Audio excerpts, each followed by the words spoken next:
Hey everybody. I'm going to go over Western Europe after the Roman Empire today, and y'all are going to take notes on a pieces chart that you that you have attached to this. So make sure that you have your pieces chart ready, and we will go ahead and and get started on that. Okay, so this goes with chapter 11, which I can't remember right now if we go back and read that or not. My guess is no. Let me take a little check right now. I should have done this before I started the video. Um, yes, I don't think we're going back to read chapter. Oh, yes, we will. We will read chapter 11, but we're only going to we're only going to cover the main points here. The textbook goes into more detail. Um, but you need to know a little bit about Western Europe after the Roman Empire up to 1200 CE. So this goes to about 1000. The same sort of stuff continues happening until around 1200. So you can be pretty much caught up to where we are in Western Europe, um, up to around 1200 CE. With this, now we're gonna kind of yada yada over the Roman Empire, which I know stinks. Some of y'all might be really interested in the Roman Empire, but unfortunately, due to us starting in 1200, we don't need to know much about the Roman Empire, but about what happened afterwards that kind of sets up where we are in 1200. So what we're going to do today is we're going to go ahead and start a slideshow. Let me figure out. I haven't done it on here, but I know. Oh, present. Here we go. Okay. So we're gonna start talking about Western Europe, 500 to 1000 CE. All right. Now, Western Europe at this point is now a after the Roman Empire, which was extremely powerful, covered all this area of Western, Southern Europe, even the Middle East and North Africa. It falls um, for a variety of different reasons. And after the Roman Empire, Western Europe is now a series of regional kingdoms instead of one united empire. There were many Germanic rulers that ruled these kingdoms. Which Germany is not a country at this point, but it's a people group. There are Germanic peoples, and these Germanic rulers were influenced by and embraced Roman culture. So Roman culture has a huge effect on this, even though the Roman Empire is gone. Many leaders wanted to recreate that unity that existed with the Roman Empire, where everyone was in the same empire, and there was a lot of everyone kind of felt like they belonged together. So they wanted to recreate that unity and political unity too, unify what used to be the Roman Empire together. So Charlemagne came the closest to doing this. He ruled what's called the Carolingian Empire from 768 to 814, and he set up what's called an imperial bureaucracy, meaning that he set up an empire where the government had an effect on the entire empire all throughout uh, where they had power. He standardized weights and measures, which means they all use the same weights and the same measurements throughout the entire empire, instead of using different measurements throughout the empire. He acted also like an old imperial ruler, instead of these new regional kings. He acted like he was an emperor. He was he was all powerful and everything like that. On Christmas Day of 800 CE, he was crowned the new Roman emperor by the Pope. So the Pope, even the Pope of the Catholic Church, is trying to kind of um, like recreate that unity that they had in the Roman Empire, saying, "Hey, this is the new Roman Emperor, Charlemagne." So his empire was divided among his sons after his death. Uh, so his attempt at unity was unsuccessful because after he died, everything was kind of divided up into different regional kingdoms again. But look, he had a pretty good kingdom by the time of his death. But again, that's nothing real close to the Roman Empire. Otto the First of Saxony created what he called the Holy Roman Empire. Um, it was not the Roman Empire; it was different, and he was trying he kind of used Christianity to um, to kind of create his empire and try to build legitimacy that way. It was mostly Germany and its surrounding areas, but they called it the Holy Roman Empire. And he ruled from 936 to 973. He tried to regain unity in Western Europe, just like Charlemagne did. He also received the title of emperor from the Pope. He was also unsuccessful. So we've got two unsuccessful attempts at empire, right? Yeah, right off the bat. All right. So during the Middle Ages, this period after the fall of the Roman Empire in Western Europe, we call the Middle Ages. Now, you probably heard the Middle Ages talked about as like a global thing, but it wasn't a global thing. The Middle Ages pretty much only happened in Western Europe, because only in Western Europe do you have kind of a fall of culture and everything like that, and then it doesn't come back really until the Renaissance. So that's kind of a Western European way of looking at things. And the rest of the world is doing just great during this time. There are no dark ages outside of Western Europe. So we have what's called the early Middle Ages from 500 to 1000, and the high Middle Ages up to 1250. So that's where we enter the 1200 range, is in the high Middle Ages, and then then the late Middle Ages from 1250 to 1500, and that's when you have like the bubonic plague or the Black Plague, whatever you want to call it, and then the aftermath of that leading into the Renaissance. All right. So in Western Europe during the Middle Ages, you have a new political system. There, these new kingdoms created a highly fragmented and decentralized society. Uh, so Europe was full of thousands of independent and isolated manors called estates. Okay, so these estates or manors really make up the political system. Even though there are kingdoms, the kings don't have much real power. The real power lies in these lords of the manors, or the lords of the estates. These little isolated landowners all around Europe. And so this gave rise to a new political system in Europe called feudalism. It's a political, economic, and social system based on loyalty and military service. Okay, so we'll talk more into detail about what exactly feudalism is, but this is a new political system here where you have lords of lords or landowners kind of having all the real power um, in society. So power was exercised by monarchs and elite landowning lords.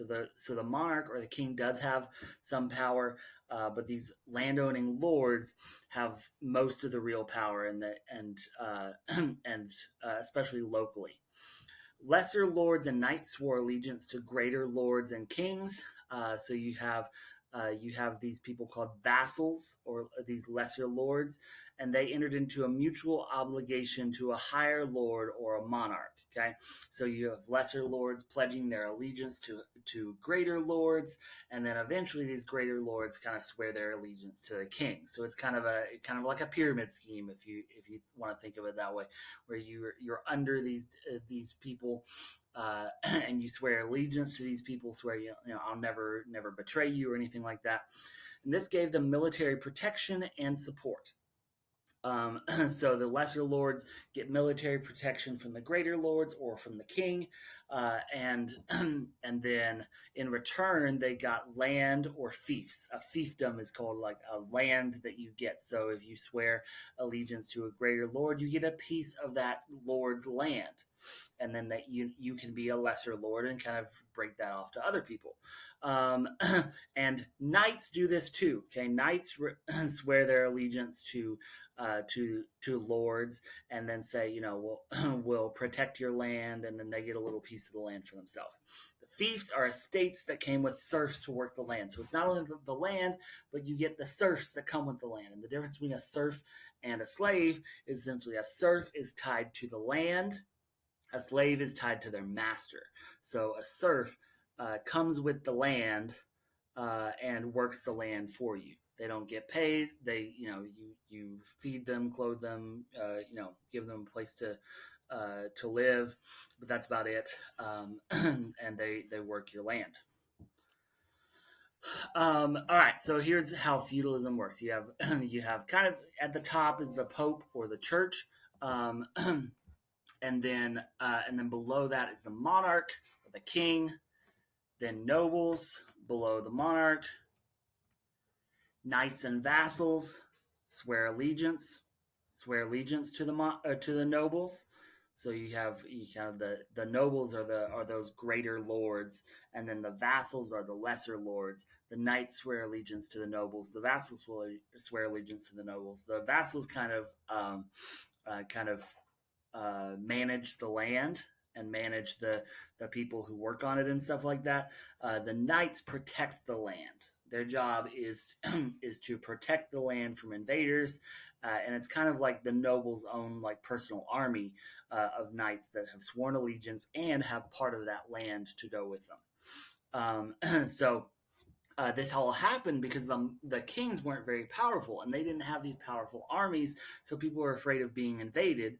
So if they're like, if the king's not going to protect us with an army or anything like that, we're going to look to the nobles to protect us. And the nobles had these knights that could protect their land and swear allegiance to them. So it's like their own little personal army on these manors. Okay, so the knights kind of work for the nobles and swear allegiance to them. Then you have under the knights and vassals, you have merchants, farmers, and craftsmen who live on the manor that belongs to the nobles. They live there and kind of work the land or sell things, make things, that sort of thing. But they just live on the manor with with everybody else and make their living there. They don't own any land. Merchants, farmers, craftsmen, they don't own any land at all. All the land belongs to either the vassals, the nobles, the knights, or the king. All the land is in this area right here. So then below them, below the merchants, farmers, and craftsmen, are peasants and serfs. Peasants work the land and get, paid a little bit, and then the serfs are essentially like slaves that come with the land and and work the land essentially for free, uh, and live on the land. Now the peasants couldn't leave the land. The peasants had to stay on the land for their entire lives essentially, and they made they made their livings there, but it's not like they ever made enough money to do anything with it. They were stuck on the most peasants never left the manor, and they just worked the land for their entire lives. All right. Okay. Medieval knights. Yeah, I see some pictures there. Here's a medieval castle, um, which the castle was actually used to for everyone to come into the castle if they were being invaded. So that's why there's like big open areas inside castle walls, so that the people can all come into the castle to be protected if their land is invaded. And the knights do their protecting of the land from the castle. So they are essentially like military bases for everyone to go into the castle to be protected when they need to be. All right, we don't need to know the parts of the castle. We don't need to know about the life of the nobility. This is, too. We're going too much in detail here. Um, okay, well, we don't need to talk about becoming a knight. What I want to talk about, here we go. Serfs versus slaves. Okay, or here, the manorial system. We're going to start here. So peasants lived and worked on the Lord's land, and this agricultural economic system is known as manorialism. So, I wonder where that would go in your pieces chart that y'all should be working on. So manorialism is this economic system and its agricultural system where the peasants live on the land and work the Lord's land. So, in return for the Lord's protections, the peasants provided services for the Lord. So, the Lord protects them. Peasants farm their land. They do herding, weapon making, etc. And most peasants were serfs, people who couldn't leave the Lord's manor without permission. Um, so, essentially, they are stuck on uh, on the land and can't really leave it So serfs were tied to the land, not the personal property of a specific person. Slaves belonged to their master, which we talked about. But essentially, other than that, they're pretty much the same. So the medieval manor, you can see here, has all these different places on it. So this is all part of the manor. You can see here, uh, and then so basically, all the peasants, all the serfs, everything, they live on the manor and they work fields on the manor. It's all on the manor. Okay. Roman Catholicism was huge in Western Europe at this time. How did it spread through Europe? Well, throughout Western Europe. Well, church leaders and missionaries used a top down strategy. They converted people at the top, like the kings and the higher lords, first. Then they would persuade those below them to convert as well. So they convert the people in charge and then hope it flows down and then try to convert people, people in the lower levels of society as well. Many kings and lords chose to convert because they liked the church's connection to the civilized and grand Roman Empire. They saw the church as powerful, as this kind of vestige or this leftover piece of the Roman Empire, because Christianity became very important in the Roman Empire. And they saw that and they liked that, so they joined up with that. Now, church authorities also had a lot of political power as well. They worked together with kings, nobles, and knights, and the and the rulers gave the church protection and the support of the religion. So the um, so the rulers the so the rulers were able to protect the church and support their religion, and try to convert people, that sort of thing. The church and the state or the government were very tied together at this point. The church gave the rulers religious legitimacy for their power. Like, it's the will of God that I'm in power. It's, God has put me in this position. Look, the church says so. It gives gives legitimacy to their power, and is supposed to kind of squash rebellions because they have God on their side, right? Sometimes the church and the state competed for power as well. A lot of times they work together. We're not going to talk about the investiture conflict, so we're done for now. Okay, so just know the main points of this are feudalism, the manorial system, and the church's power in Western Europe. That is important stuff to keep in mind as we go forward from 1200 in Western Europe. So we are done with everything in Unit Zero. We are done with everything up to 1200 that we need to cover, that we have to cover. So starting on Monday no, I guess it's going to be Tuesday for some of you, Tuesday for some of you, Wednesday for others. We will we will get started on Unit 1 and just the stuff after 1200. There is a reading assignment for this weekend, so make sure you complete your weekly reading. Get on the textbook. I have an assignment just for that, so make sure y'all are caught up. Y'all have a good day. Good weekend.